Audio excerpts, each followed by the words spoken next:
सिनेमातला hero राजकारणात धमाका करणार का? थळपतीच्या दमदार एंट्रीने भल्या भल्यांच्या तोंडचे पाणी पळाले।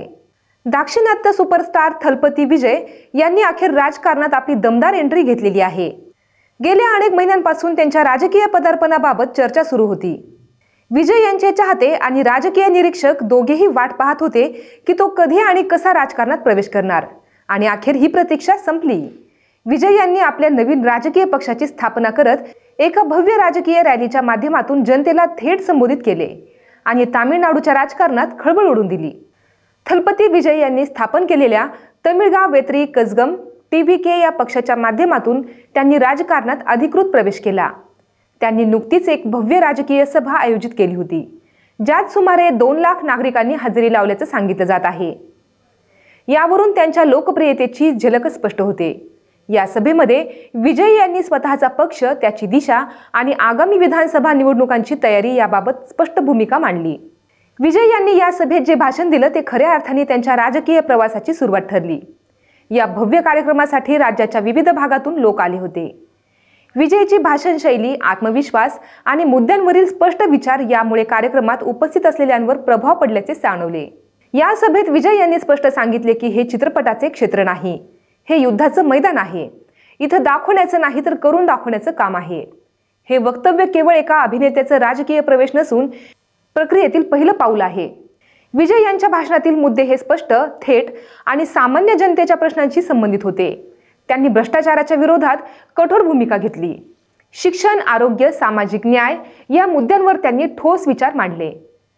त्यांचा हा राजकीय दृष्टिकोन द्रविड चळवळीच्या मूल्यांशी जोडलेला असून समाजातील सर्व थरांपर्यंत विकास पोहोचवण्यावर भर आहे। या कार्यक्रमात एक गोष्ट स्पष्ट झाली की विजय राजकारणात फक्त चेहरे दाखवण्यासाठी किंवा प्रसिद्धी मिळवण्यासाठी आलेले नाहीत। त्यांनी या क्षेत्रात येण्याआधी अभ्यास केलेला आहे, जनतेच्या अडचणी समजून घेतल्या आहेत आणि त्या सोडवण्याचा निर्धार सुद्धा केलेला आहे। IT क्षेत्रातील व्यावसायिक असलेल्या उदय कुमार यांनीही याच भावना व्यक्त केल्या। त्यांचं म्हणणं होतं की विजयचा राजकारणात प्रवेश हा तामिळनाडूच्या भविष्याच्या दृष्टीने सकारात्मक पाऊल आहे। त्यांनी तयारीनिशी हे पाऊल उचललेलं आहे आणि मला विश्वास आहे की ते 2026 मध्ये तामिळनाडूचे मुख्यमंत्री होतील। विजय यांची लोकप्रियता ही केवळ अभिनयाच्या जोरावर मर्यादित नाही, तर त्यांच्या सामाजिक जाणीवेवरही आधारित आहे। अनेक वर्षांपासून ते विविध सामाजिक प्रश्नांवर मत व्यक्त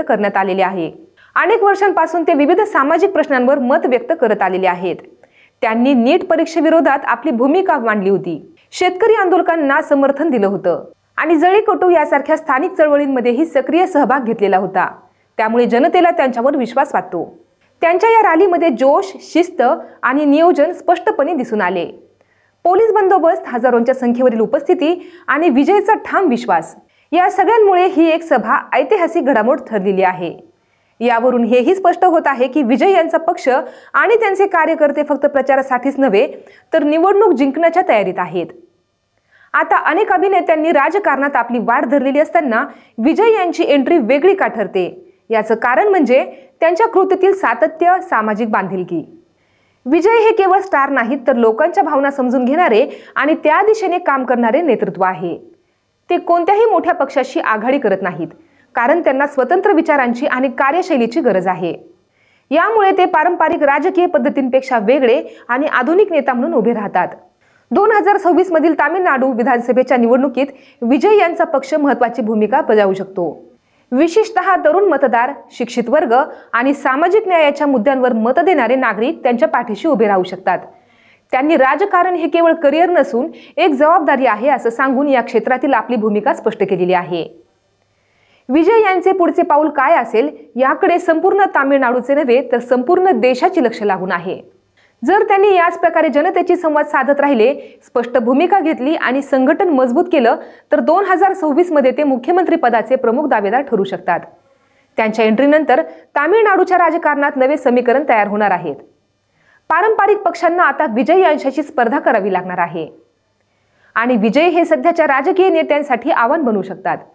त्यामुळे आगामी काळात तामिळनाडूमधील राजकारणात एक नवसंजीवनी, एक नवा चेहरा आणि एक नवी विचारसरणी पाहायला मिळणार आहे, हे निश्चित।